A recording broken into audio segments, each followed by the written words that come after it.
clicked start this time. Sweet. We are ready. Do you want to start? Yeah, I don't remember how you start. Hello. Usually. Hello. Welcome to Spooky Okie Podcast. I'm Catherine. And I'm Madison. And today we have an episode for you. It's been a hot minute. It's been a long time. Welcome to episode 2 of season 3, about 2 months too late. Or 3 months by the time I get it edited. I really don't know how long it's been. We were excited about season 3 and we recorded 1 episode and then life happened and we just stopped. But we're back. We're going to try to do at least 1 a month. That's our goal, is just a solid episode a month, putting out some content, but not an overwhelming amount. And that's where we're at. Yep. Life's been busy and so busy. You guys get it, the holidays, life. It's tough. It is. Life update.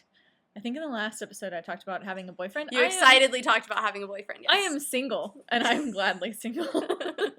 So I'm happy for you. Thank you. I was happy for you last episode. I'm happy for you this episode. Thank you. Happy that you're happy. Yes. Very glad to be single. So, that's my life update. Yeah.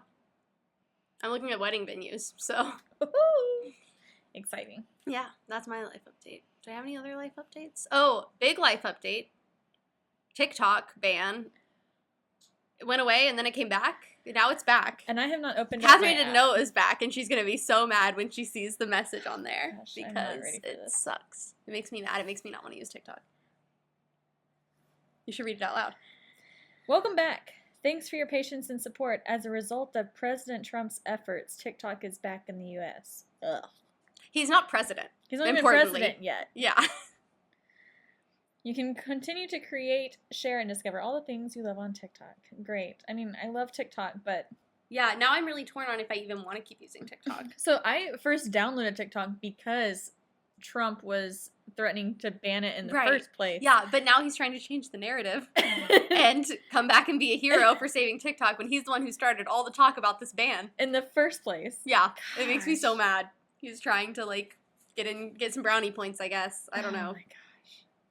Yep. Insane. Ridiculous. I was so disappointed this morning when I got on and it didn't work. And then about 30 minutes later, I just clicked back on it because I was like, maybe it'll work. And it worked. And I was like, are you kidding? All this talk for nothing. Ridiculous. My favorite thing is that it's to protect our data. And I'm like, what do they think they're going to get from me? Yeah. I'm confused. There was a whole debate last night with a group of people that I was with. And most people were like, this ban is stupid. And there were a couple that were like, no, I think, national security reasons, they may know something we don't. It was pretty unanimous, which I understand that point too. Right. Because it was very unanimous on banning it. So it does make me a little bit oh, well, what do they know if they're all on it? But also how are they all benefiting? Right, exactly. Financially benefiting from it. I even had students that were talking about, it's probably because they all have stock in Meta. They do all have stock in Meta. Yeah. I mean, yeah. But just talking about, protecting our data and all this stuff. And I was like, maybe I'm dumb, but I don't understand what data they're supposed to be getting from TikTok. My email address that I enter on every website ever? Yeah, somebody said access to my camera roll. They have access to IP address as well and stuff like that, and they can get information. But it's a lot of apps have that. Yeah, and also, so I was listening to a TED talk. It wasn't a TED talk. It was a interview that TED had done between somebody that worked for TED and an Ivy League professor, and he was talking about honestly, if they were going to go after a Chinese-based company, they should have gone after Temu or Temu, however. Yeah. He said it Temu, but I've always heard it Temu. I've always heard it Temu. He's because they have payment information, your address. Yeah. Which, I shop on the TikTok shop, too, so they also have that. Right. But, for a lot of people, they don't have that. Yeah, it's just videos. And he was saying, there's something about the way they collect data that's different from TikTok that should make it more of a risk. Interesting. And it was interesting. And, I guess one of the other reasons for wanting to do it was the, soldiers posting their location on TikTok, but they could just as easily have done that on Instagram or Facebook or something like that. Right, it can be anywhere. Yeah. Yeah. So. I don't know. It's just... It doesn't make sense to me, but again, maybe I just don't understand the circumstances. But if they want my data, they can have it. I mean, I don't really care. Like, what are they going to get? My favorite recipes in my baby name list? Like, I don't know. My Hygge hour list on Pinterest. The what? Hygge. You know what Hygge is? No. Hygge is like the Danish word for like coziness. I did know that. Yeah. So it's like the embodiment of everything cozy. Yeah. Yeah. I have several people that I follow on TikTok that have like fun. Hygge channel That's fun. stuff. I like that. Yeah. Very cozy. Very yes. Cozy vibes. Yeah, felt that. Anyway, I'm not fully understanding, I guess, but my favorite thing though is that everybody just was so mad at our government for doing that they all just went and downloaded an actual Chinese app. Red Note? Yeah. And willingly gave all their information. They said, I'll just give it to the Chinese government. I don't really care. Yeah, that's how I am. I'm like, what are they gonna do? Why would they want my information? They don't want my information. Yeah. They have nothing that they can benefit from that. Somebody was making the joke at a church this morning that they were saying, people don't realize that on the terms and conditions they've agreed to, they've actually signed up for the 3rd season of Squid Games. Amazing. Wonderful. It's just, the whole thing is so ridiculous to me. And again, maybe there's just something I do not understand. There are lots of things I don't understand, so maybe this is just fully going over my head and I sound like an idiot. And that's fine too. I mean, that's fine. I'm used to that too. So, anyways, that's where we're at in the world. That's where we're at in our lives. So time-wise speaking, tomorrow is Inauguration Day, Martin Luther King Jr. Day, January 20th. So, as we're recording. Yep. That's where we're at in the world. Yeah. Yeah. Fun. Let's talk about some not fun things. All How right. does that sound? Sounds good. Am I starting? You want to start? Yeah, I'll start. Okay. I'm covering the true crime story today. All right. So I figure I'll start. So maybe we won't end on a too bad of a note? Mm-hmm. Great. No. Cool. Wonderful. Mine's not great. Mine's about the Black Dahlia. I'm excited. So it's a good story. It's a really good story. It is a good story. It feels a little bit more digestible because it was so long ago. Yeah. So not that should matter really. It was still a death, but it does feel a little easier to hear. Yeah. I purposefully picked this one because I kept scrolling by ones that were involved kids. Yeah. There were just so many that when I was trying to look, and I was like, I cannot do that. Yeah. Sometimes those are just hard to do. They're really hard to do. So, yeah. I don't know why for this one, when I was trying to research, so many of them were about kids. I keep I have a little piece of hair just sticking out right here. I move my hair and then I have a bald spot look on the camera. Look at that. It makes Struggle. me look like I'm bald. A little bit. It's just the lighting. I know. And the filter. And the filter. I mean, we don't have a filter. No. We would never have a filter. I gotta even out my skin somehow because I'm really broken out right now. Thank goodness you can't see it because of the filter. Yeah. Yep. Okay. Hashtag we're using a filter. We are. Yeah. I don't care. Okay. Black Dahlia. Black Dahlia. This one's so good. My sources for this one were FBI.gov, People.com, Time.com, TheIndependent.com, and History.com. Nice. So let's jump right in. So on the morning of January 15th, 1947, a young mother was walking with her 3-year-old daughter in a Los Angeles neighborhood when she stumbled upon what she thought was a mannequin. It's never a mannequin. No. When she got closer, she realized that it was not a mannequin, but the body of a young woman. Yikes. Mm-hmm. Also, you're with your 3-year-old daughter. Yeah, that's awful. That's so traumatizing because it's not a baby, right. old enough to know that something's wrong. Right. It makes me sad. So the body had been cut in half at the waist, perfectly severed and drained of blood. There was not a drop of blood at the scene. That's so creepy. Mm-hmm. Yeah. The murderer had also cut 3-inch gashes into each corner of her mouth, creating a clown-like smile. I don't like that. Mm-mm. I do not remember that. Yeah. I think I blocked that out. It's my least favorite detail. I don't like it.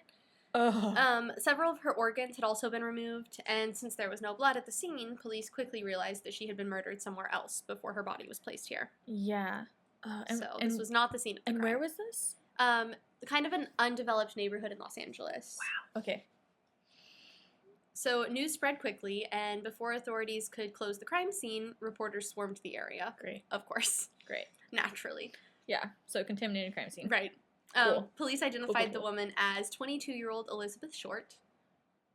Around this time, it was common for newspapers to assign nicknames for murder cases, especially those involving women. Great. Yeah. Outlets initially dubbed this case as, quote, the werewolf murder. I don't really know why. Okay. However, once they learned that Elizabeth had been nicknamed the Black Dahlia, they quickly pivoted to using this nickname because it's much better than the werewolf murder. Yeah. Elizabeth had reportedly been given this nickname as a play on the film The Blue Dahlia and as a tribute to her dark hair and preference for wearing black clothing. Okay. So I think that was a film that had come out kind of in those recent years. Okay. So a little bit about Elizabeth now. We're going to just backtrack a little bit. So Elizabeth Short was born on July 29th, 1924. Okay. She was one of 4 sisters, and she grew up outside of Boston. Okay. She had a very short life, marred with family drama and health problems. Yikes. I know. She just had it rough from the beginning, really. Mm. Her father lost all of the family's savings in 1929 after the stock market crash. Oh, wow. And then promptly disappeared. Oh, great. Thanks. Mm-hmm. Nice. Yeah. Good so job, Dad. the family believed that he took his own life after his car was found abandoned on Boston's Charleston Bridge. Oh. Yeah. Okay. Gotcha. And then Elizabeth also suffered from a respiratory illness growing up, and she ended up having surgery for it. I don't know. Oh, dang. Some surgery. At about 16 years old. Wow. That's scary. Yeah. Especially in that time. Like, That's surgery during that time must have been terrifying. Yeah, that's what I'm thinking. Like, that sounds super scary. Like, surgery is scary enough today, but, like, back then, that's still, like, seems iffy surgery-wise. Yeah. Seems very dangerous. So, she spent her winters in Florida with some family friends after being told by a doctor that the milder climate would improve her health. Okay. Which is, like, I feel like what they always said back then. Yeah. And then, in 1942, Elizabeth's mother received a letter from her husband, who they all thought was dead. Okay. The one who they thought had jumped off the bridge. Yeah. He stated that he had left and started a new life in California. Great. Yep. Nice. Left them during the Great Depression and just went and started a new life.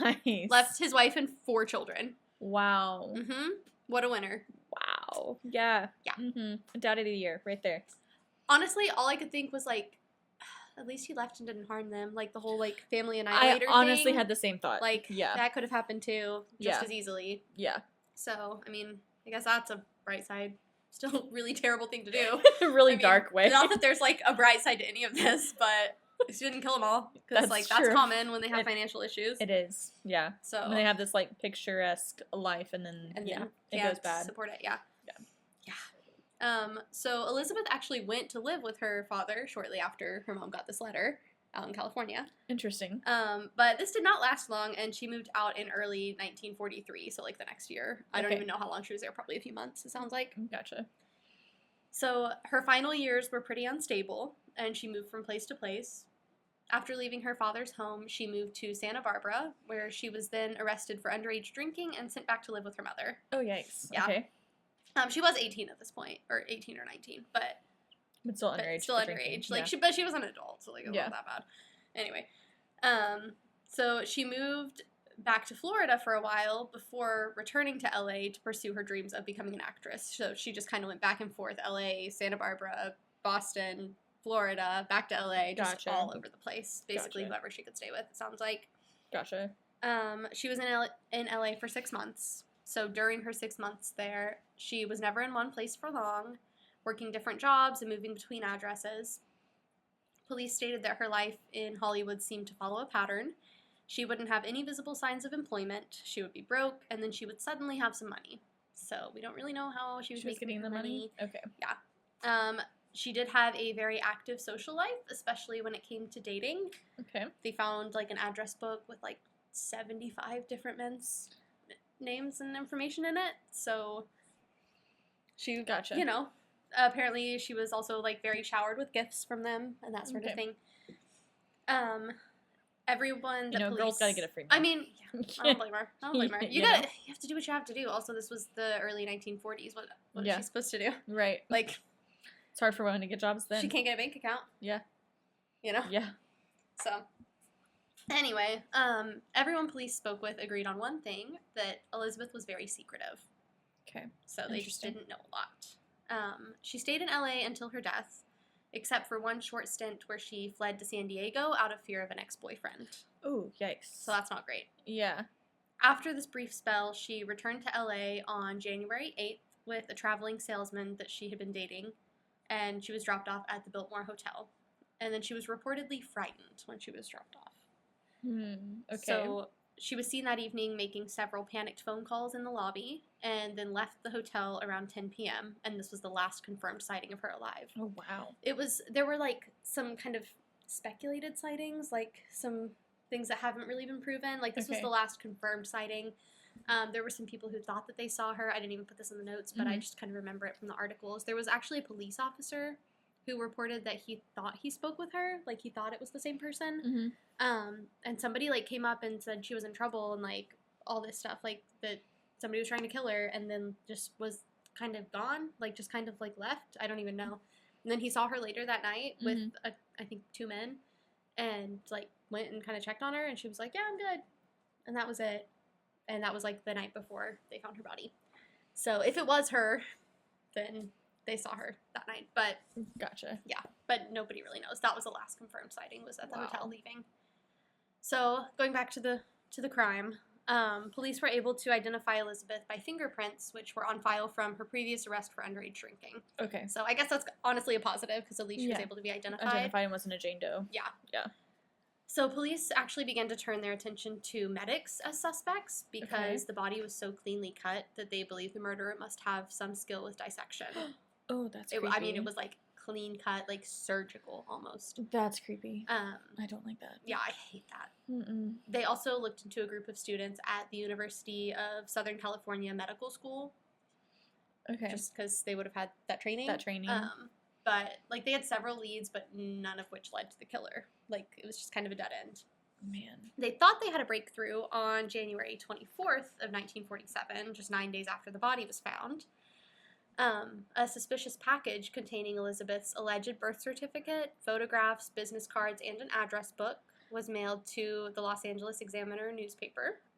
Wow. Okay. Very direct. So, the package also contained a note created from newspaper clippings that read, "Here is Dahlia's belongings." That's creepy. So creepy. I don't like that. Nope, I don't either. So, they were like, okay, great, a clue, a lead, wonderful. Yeah. And the package had been cleaned with gasoline, which had Elizabeth's body, so they couldn't get any, like, prints or anything from it. And they were like, has to be the same person, has to be the murderer that sent it. Right. Because, like, they would know that, you know? Right. So they thought whoever sent the package had to be the murderer. But the fingerprints on the package were compromised, so it was a dead end. They couldn't get any information from it. Dang. Yeah. The case was open until 1950, so only for 3 years. That seems a really short time. Then it got closed, yeah. Police interviewed over 100 men, some of whom even falsely confessed to the crime, but no arrests were ever made. Wow. Mm-hmm. That seems like a really short time to keep the case open, though. I know, I agree. Surely, for something that was so honestly, brutal. it's probably been, like, closed and reopened and closed and reopened. Because I feel like that's kind of how those things usually go. Especially with these, like, notorious ones. Yeah. Like, somebody opens it back up and looks into it, you know? Yeah. But, or at least looked at, maybe not officially opened, but I'm sure it's been revisited many times. Yeah. And so there were some suspects. Would you like to hear about our suspects? I would like to hear about the suspects. So there's one that I think sounds kind of promising. Okay. But, so over the years, numerous theories have arisen regarding who killed the Black Dahlia, along with dozens of presumably false confessions. Okay. In 1991, a woman named Janice Knowlton came forward claiming that her late father, George Knowlton, had killed Short and 2 other women. Okay. An excavation of his property found no remains or weapons, only a knife and some farm tools and jewelry. Jeez, what proof do you have to say that your father who has passed on killed 3 women? Yeah. Brutally. Yeah. Who knows? That's creepy. People say some crazy things, though. Like, my first instinct is, like, she must have known something. Like, there has to be truth to that, because how can you do that? But also, like, some people just want recognition. People do that. That's so crazy to me. I don't know if she did. She may have information that really thought that it was, but or she may have done it for attention. Like, who knows? So you know? Crazy. Yeah. So then in recent years, Steve Hodel, I hope I'm saying that right. It's Hodel. Okay. Hodel. Sounds good to me. A retired LAPD detective grew suspicious after finding pictures of a woman he believed to be Elizabeth among the possessions of his late father, Dr. George Hill Hodel, who died in 1999. Well, that's disturbing. Mm-hmm. He came to believe that his father used his medical expertise to kill and mutilate Short and other victims before fleeing to Asia in 1950. Oh, that's weirdly... like, that's a close time frame. Sure sounds... suspicious. Uh-huh. Yep. And also, this is a detective. Right. Like, I don't know. Yeah. You would think a detective wouldn't just jump to something like that. Especially about your own father. Especially about your own father without, like, significant evidence. Yeah, I agree. So in the 40s, the Hodel family had been living in a house designed by Lloyd Wright. Lloyd Wright. Son of famed architect Frank Lloyd Wright. Okay. Designed in a distinctive Mayan block style, the building known as Sowden House is now considered a Hollywood landmark. A search of the property in 2012 turned up soil samples that later tested positive for decomposed human remains. Oh, that's creepy. Mm-hmm. A cement sack, presumably used to transport the body, exactly matched the type bought for use in contracting work at the house. So they had those same types of bags that were also used to transport the body. Gotcha. And then a handwriting expert deemed the lettering on a taunting note to the press, which was, I think, the one we talked about earlier, a close but ultimately inconclusive match to Dr. Hodel's handwriting. Okay. But a close match. I can't say for sure, but it's a close. Yeah. That seems like a lot stacked up. Yeah, I agree. So the Sun summarized all of his findings in a 2003 best-selling book entitled Black Dahlia Avenger, The True Story. So if you're interested, might be a good book to look into. Yeah. Yeah. And then, I don't know how to say this name either, but a 2017 book by English true crime author Piu Eatwell. Sure. Entitled Black Dahlia, Red Rose, The Crime, Corruption, and Cover-Up of America's Greatest Unsolved Murder. Oh, wow. Yeah. It pins the crime on a mortician's assistant turned bellboy named Leslie Dillon. Oh. And it was a bellboy at the hotel? Possibly. Ooh. Intrigue. I about to say mystique. Mystique. I wanted intrigue. The book suggests that Dillon committed the crime at the request of nightclub owner Mark Hansen, whose sexual advances Elizabeth had reportedly rebuffed. Of course. Of course, because that's always how it goes. Yeah. Makes me mad. Yeah. Anyway, according to Eatwell, the crime took place at the local Astor Motel, where she says the owner found one of his rooms covered in blood and fecal matter the day following the murder. And that didn't get reported to police? But having had domestic abuse trouble himself with the police, he chose to clean it up rather than to report it. Oh, cool. Right. Cool. Great. Nice. Uh-huh. So, to this day, no one knows exactly what happened to the Black Dahlia. I've heard rumors that evidence may be hidden here in Oklahoma, actually. What?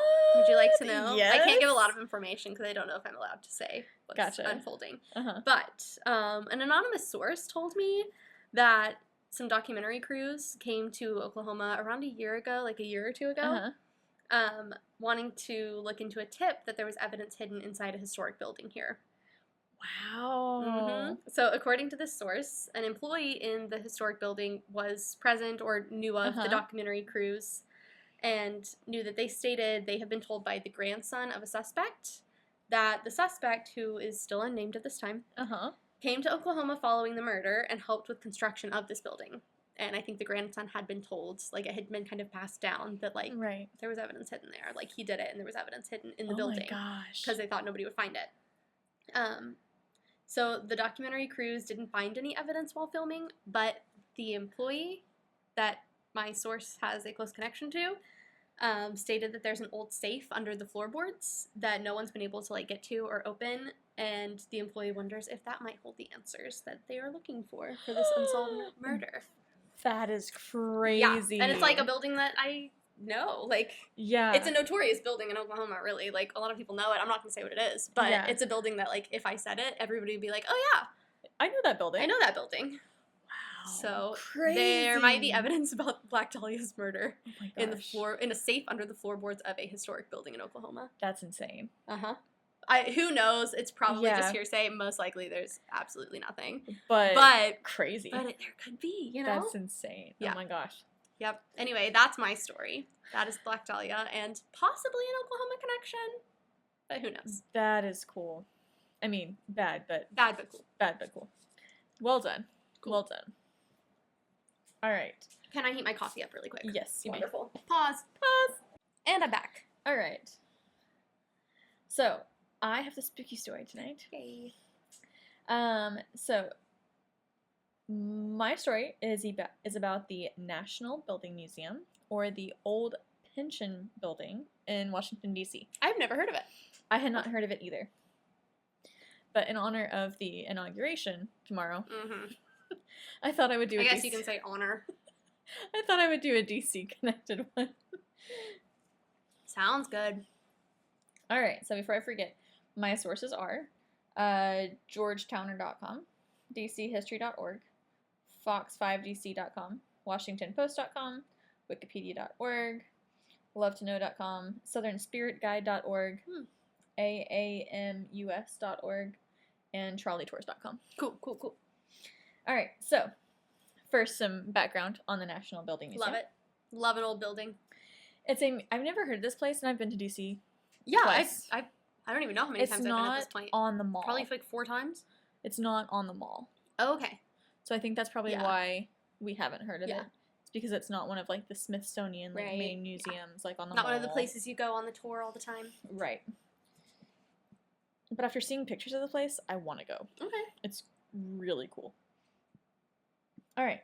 So the National Building Museum is a museum of architecture, design, engineering, construction, and urban planning in Northwest Washington, D.C. It was created by an act of Congress in 1980, and it's a nonprofit institution. Okay. So the building was completed in 1887, and it served as the pension building.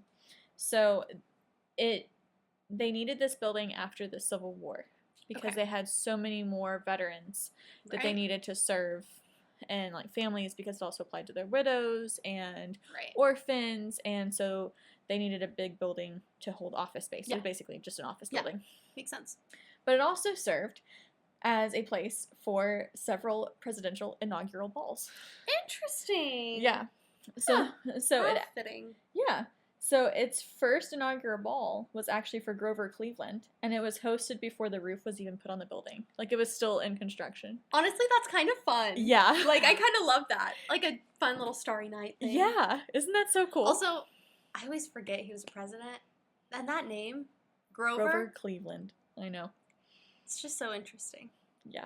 It's not on my baby name list, I don't think. No. I love an old name, but I don't know about Grover. Isn't Grover a Muppet on Sesame Street? Don't ask me, because I don't know the Muppets, and Jeff is very mad at me about not knowing the Muppets. He's obsessed with the Muppets, and he was shocked that I don't know the Muppets. That's been a whole thing, so don't even get me started on the Muppets, because I don't know about Grover, them. the blue one. Okay, cool. I wouldn't know. Yeah, no, it's like a whole thing. Like, he, like, announced to all of our friend group, like, she doesn't know the Muppets. And everybody's like, what? I'm like, sorry. I don't know the Muppets. You don't know, like, the count that counts, and I know, like some of them. So I know, like, some of them on Sesame Street. Yeah. But not, like, the Muppet movies and stuff. Okay, gotcha. Like, I've seen Sesame Street as a child. Right. I don't know a lot of them, honestly. It's not, like, something that I watched. Mm-hmm. But I, like, have watched enough like to know, like, Big Bird and Cookie Monster and Elmo and those super basic Sesame Street ones. But as of, like, the Muppets, I don't know. Bert and Ernie. Yeah, I know those. Okay. All right. Yeah. Okay, so Grover. Yeah. Anyway, sorry. I derailed us. It's okay. I know, we both were like, oh, we have kind of short stories. Like, I mean, mine shouldn't have been short, honestly, but, like, I just did kind of an intro to Black Dahlia, just, like, tip of the iceberg stuff. So read some books or watch some documentaries if you want more. But, I don't know, I was like, I'll banter. Yeah. Since we both have short stories. Exactly. Grover Cleveland, that was the first one, but that building has been the center for several inaugural balls. And they did put the roof on. And they did put the roof on. Cool. Yeah, it has a roof. Awesome. So it is an important early large-scale example of Renaissance revival architecture. I want to see pictures. And it was designated a National Historic Landmark in 1985. Okay, so I do know how to say this word, but I had to like watch on a video that I watched how to say it. It has a frieze, F-R-I-E-Z-E. I'm not a big, I like architecture, but I'm not knowledgeable about architecture. I literally worked for an architect, and I don't know. So frieze is like that sculpture, like, oh. Yeah. It worked. For those just listening, Catherine accidentally made hearts pop up on the screen. Yeah. And then I did it on purpose because I wanted to see if I could do it. So, along the... I'm going to end up doing something else. You are? But along the building, it's gonna be like in the Parthenon, you know, that sculpture, like, along the outside of the building, there's like a strip, a long strip along the outside that has sculptures of people on it. So it has that same kind of detail along the outside, but it depicts the Civil War. So it's got actual regiments of the Civil War, authentic clothing. That's cool. And it includes Miggs, who was the guy that was the engineer and architect for this building, because he was also the Grand Quartermaster for the Civil War. Oh, okay, cool. Yeah. So. Multi-hyphenate he was. Yes. So. Okay, this is the neatest thing ever. Okay, let me show you the picture so you can see it. You guys should all look at a picture of this place. I can add it right here. Right here. Make sure you send it to me. I will. It's on the document. Great. Okay, so it has these huge, like, Greek-looking columns. I think Greek. That's what it makes me think of, yeah. Greek columns. On the second floor, the columns that they have are hollow. Oh. And I can't remember what they said they were made of. I think, like, cast iron, maybe? Okay. They're hollow, and they are used as time capsules. They are filled with things from that time period. That's so cool. Are you kidding me? I'm not kidding you. That's amazing. Yeah, the guy who created that part, I can't remember if it was the actual guy who was the architect or if it was an additional person. They specifically designed it to be time capsules. That is so cool. And so they have not opened them. But there is one that they have drilled a hole in, and they've, like, sent a camera, like, one of those, like, small cameras up, and it's filled with documents. And so there's, like, a copy of the Declaration of Independence, plans from the Civil War, architecture plans for that building. That's so cool. And, like, the hole is still there, and you can actually stick your finger in and touch the documents. That's amazing. I want to go do it. Isn't that cool? I want to do it. Yeah, thumbs up. Thumbs up. You are right, Zoom. When I heard that... Zoom gave us a thumbs up. Yeah, Zoom keeps giving us images on the screen. Yeah. There's got to be a way to turn that off. I know. If anyone knows a way to turn that off, let me know. It's so annoying. But it's kind of funny when it works out perfectly like that. But isn't that incredible? That is so cool. I love that so much.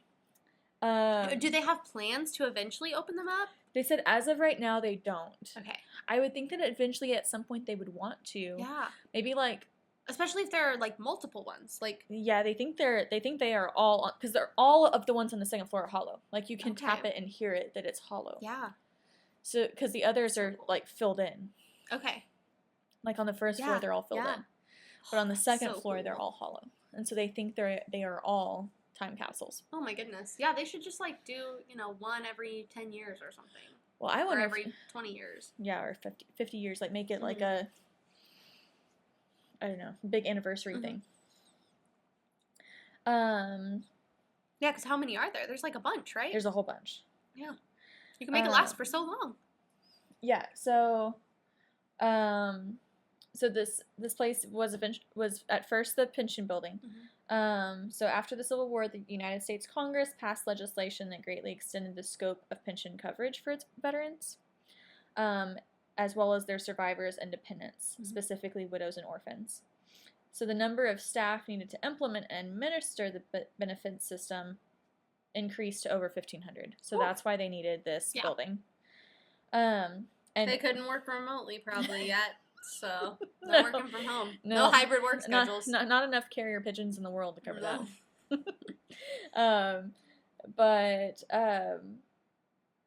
So they actually started, this is an incredibly big building. They started construction in 1885. It was finished in 1887. Oh. So only 2 years to make this That's wild. Incredibly big building. Yeah. Like, and fancy building. They must have had a lot of people working on it. Yeah. So, Amanda Hodges, Director of Museum Services, or at least as of, I don't know if it said what. Did it say when this was? Oh, at least of October of last year. Oh, okay, great. They have started doing new spooky tours. Oh my goodness. Yeah, so I forgot that this was going to get paranormal. I was just excited to learn the history of this building, to be honest. It's honestly really fascinating. I was just like, cool, great. I love it. Wonderful. I totally forgot the plus side that there are ghosts. Yeah. Or something. What are they calling them? Sorry, they had a specific name for their tours. Because it wasn't just like paranormal tour. Mm-hmm. It was spooky history tour. Fun. Okay, because it's not just a ghost tour. Mm-hmm. They're focusing a lot on the history. Yeah. But the director of museum services, she specifically wants visitors to be able to view it at night. Yeah. Because of the architecture of the building. Mm-hmm. The way the moonlight comes in, she said, is really cool. Ooh. And it just adds to the whole experience. Yeah, that's awesome. That's very cool. She said a lot of the stories that they tell are firsthand experiences from people that have worked in the building. Okay, fun. And I love when that sort of thing is included on the tour. Yes. So the museum officially opened its doors in 1985. Mm-hmm. Also, she talked about in this video, so before the pension building was there, mm-hmm. there was another building there. Okay. Any guesses? Either a hospital or a jail. So there was a hospital across the street, and it was a jail. Perfect. And it was a notorious... It's almost like we listen to, like, paranormal stories a lot. So it was a notorious jail called the Blue Jug Jail. I have never heard of it, but I love the name. And there was a hospital right across the street. It sounds like a bluegrass music hall. Yeah. Except it was not a good place. Well, no, I'm sure it wasn't. It was a jail, but... So it had deplorable conditions, mm-hmm. including only one fireplace supposed to heat the entire building. Oh. It gets pretty cold there, too. And due to this, some prisoners froze to death. Yeah, I'm sure. Yeah. So it was shortly after, like, I think basically several prisoners froze to death. Yeah. That they shut down the jail, mm-hmm. and it became the site for this. However, those deaths caused several of the builders to be concerned about building on that location. Oh. Let's see. Okay, I can't remember what she called it.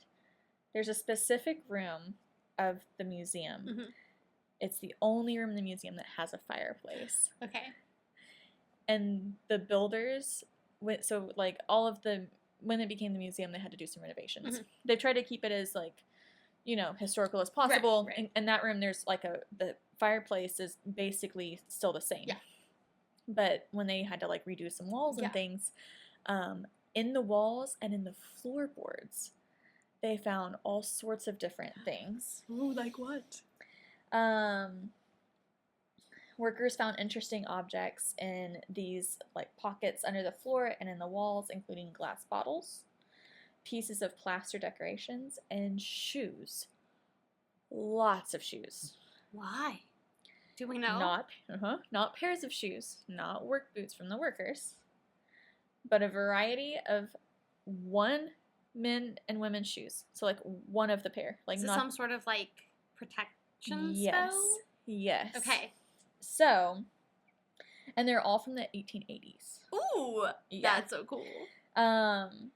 So putting shoes beneath the floor of a building is an old European tradition to ward off evil spirits and bad luck. Okay. The reason it's shoes is because they're an item of clothing that maintains the shape of the wearer, and thus it's a stand-in for the actual person. Okay, interesting. So, that's why they had so many shoes in the floor, but in that room, there was also some in the walls. Ooh. Lots, actually, they said in the walls. Yeah. Very cool. Let's see. But yeah, so they had left them as spells or protective charms to protect the people in the building. Very cool. So as the camera crew was there, they actually had some spooky things happen. Yes.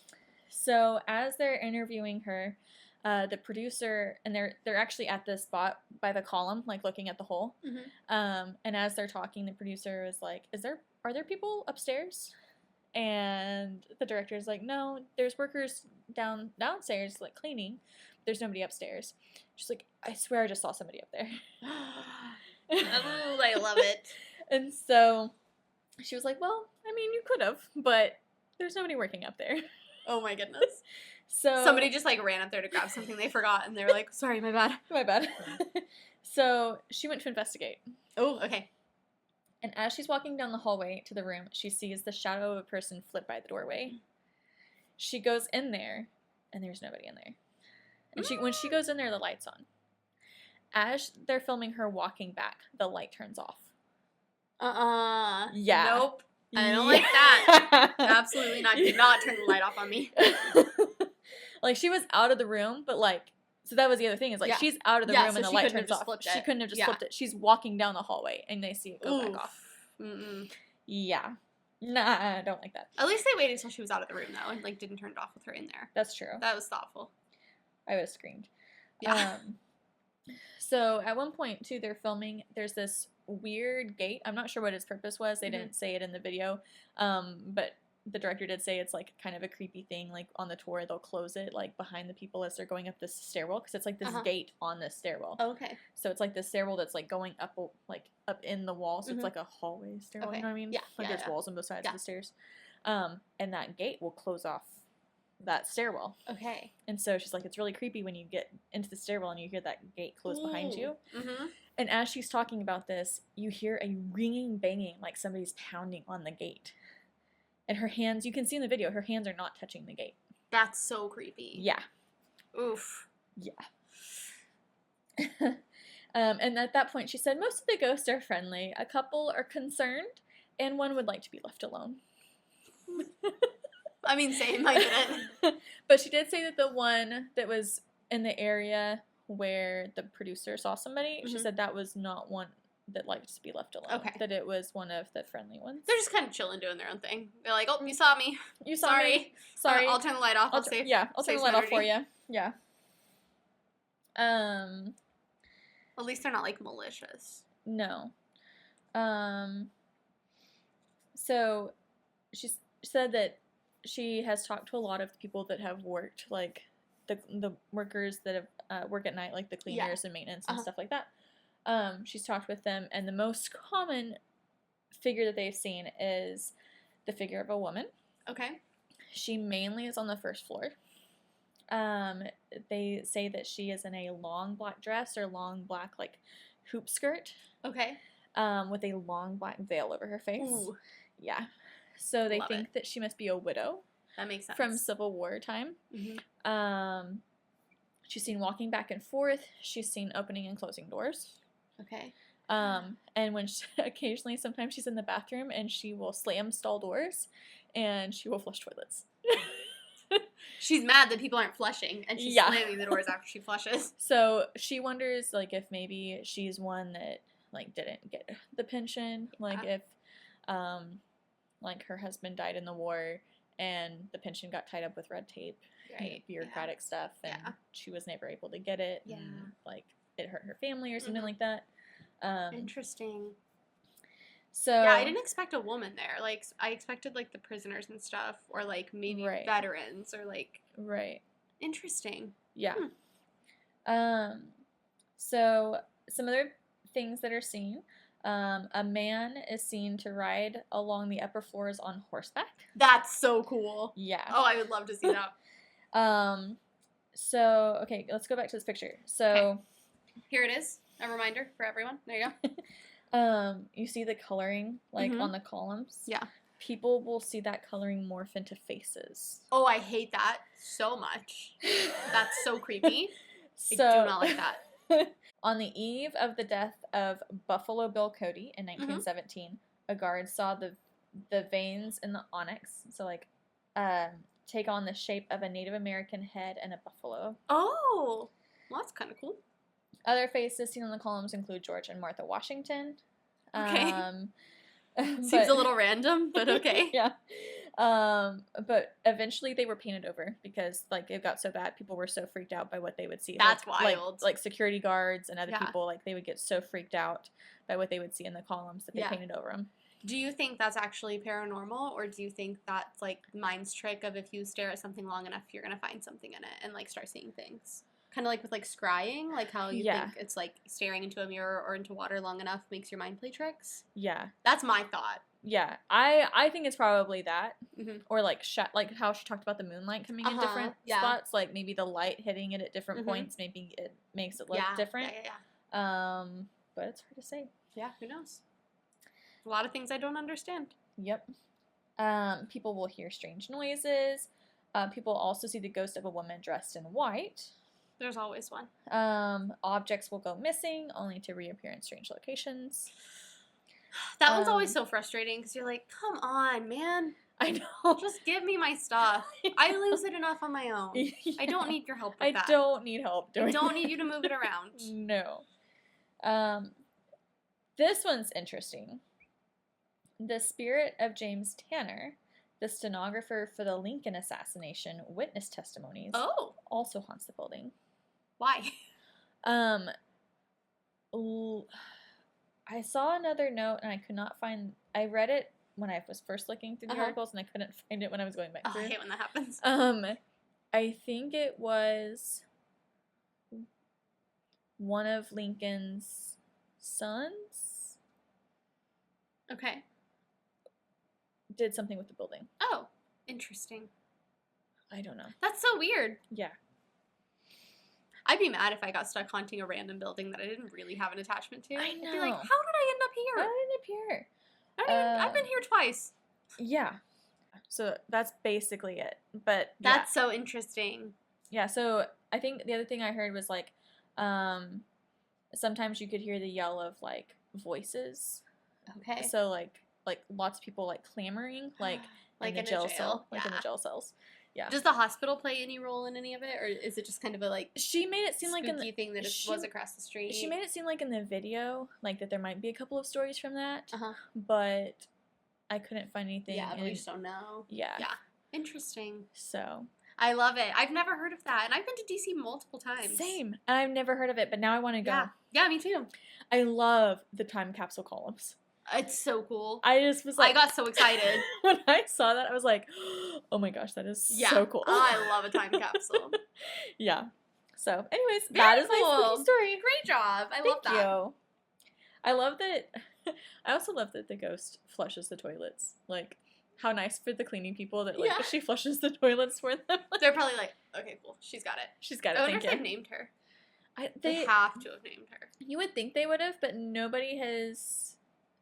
I always name things. I didn't see names of any of the ghosts. Interesting. Other than James Tanner. You know, like, the employees have to be like, oh, that's so-and-so. Right. They've got to have names. They've got to have names. I mean, I named my ghost in my haunted house because, like, you got to have something to call him. Right. I'm wondering if, on the tour, they talk about it. Yeah, maybe so. Well, that would be really fun to go take the tour. Oh my gosh, I would so love cool. that. That would be awesome. You know, there have to be so many good haunted tours there. Oh, yeah. So many. Because there's, like, as I was looking for this, so many places in, like, Maryland and other D.C. areas we're talking about. There are so many haunted places. Yes. Well, whenever I went there with FCCLA, like, I went twice. And we, like, for that conference, we always stayed in the same hotel, the Omni Shoreham. And they have an entire ghost suite. Oh, like, it is labeled on the door, the ghost suite. Is it the, like 807? I don't know. Because I was, like, trying to find Reddit stories of, like, first-hand experiences, and I couldn't find any. But I think somebody mentioned that hotel. Probably. It's, like, I think they said, notorious for being haunted, Yeah, that they stayed in it, and, like, lights turn on and off, and like, things moved around the Which room. they also, like, absolutely set it up to be spooky. Like, the light outside, like, that's the only door on that little hallway, like, little alcove. It's the only door. It's right at the end. It says the ghost suite on it, and the light bulb outside of it flickers. Like, they set it up for that, for sure. But, like, it was, you know, at 16 years old, you're just excited to, like, go do that. Right. Get out of your hotel room at night and go down there, you know. Wow. I went at, like, 3 a.m. Gosh. Pretty fun. But, yeah. Crazy. Spooky. All right. That's it. I don't remember how to end this thing. We don't really have much of an ending at this point. If you guys do have any stories that you want us to cover, make sure that you email us at spookyokiepodcast@gmail.com. Mm-hmm. You can find us on Instagram at Spookyoki Podcast. Also on TikTok at Spookyoki Podcast, because apparently it still exists. We have not posted on there in forever. No, we have not. But you can go on there if you want. On YouTube at Spookyoki Podcast. Everything Spookyoki Podcast. Yeah. That's about it. That's about it. Make sure to like, subscribe, review, all the things. All the things we do. We are not gonna be doing Patreon. No, we're giving up on Patreon because we're not good at making content for it, and we feel guilty if people are paying every month and to not really get any content. Yeah, and we're not making enough we're doing content small things for it, but not enough to justify it. So yeah, we're just gonna make everything free on there. If you want to get on there for extra bonus content, go for it. But it's not gonna be a paid thing. It's just gonna be, if we have something bonus, we'll throw it up there. Yeah, for free. Yeah, so you can join our Patreon for free. We're not gonna do paid tiers anymore. If we go to a ghost hunt, which we still want to do the Cherokee Strip Museum. Yeah. I want to do the Stone Lion Inn again. I think that would be fun to do now. And video it. Yes, we didn't video that one. So when we do things like that, that'll just be free content on Patreon, free bonus stuff. So. Yep. My mother is texting me. It's popping up on my laptop. She sent me 4 pictures, and I don't know what they are, but I guess we'll find out. All right, and I think that's it, right? I think so. Thank you guys for listening. Hope you enjoyed. Stay spooky. Stay spooky.